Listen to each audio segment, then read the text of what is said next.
Breaking news sa katatapos ng laban ni Teofimo Lopez versus Jamaine Ortiz.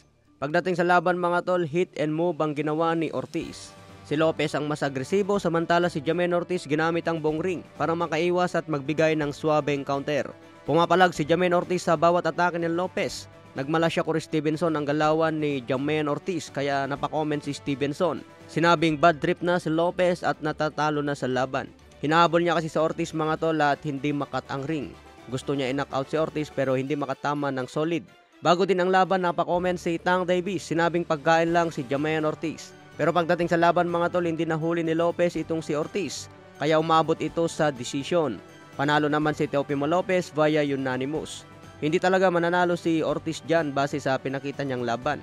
Effective sana ang estilo niya pero kulang dahil siya ang challenger at champion si Lopez. Kung challenger ka lang mga tol, hindi pwedeng puro atras na lang ang gagawin mo sa champion. Pareha silang nangako ng knockout pero wala man lang knockdown kahit isa, kaya naboringan tuloy yung mga fans. Sinabing magpapakita sila ng impresibong laban pero mala siya Corey Stevenson pala ang pinakita ni Jamaine Ortiz. Samantala nagbigay naman ng reaksyon si Terence Bud Crawford.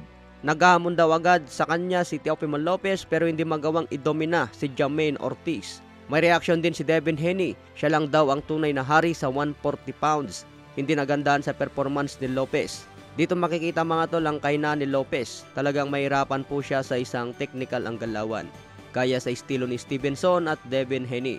Pero sa bandang huli si Teofimo Lopez pa rin ang panalo dahil sa kanyang pagiging agresibo.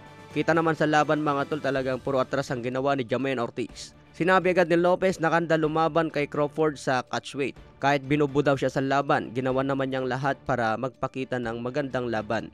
May bagong kartada nga po si Lopez na 20 wins, 13 KOs, may isang talo.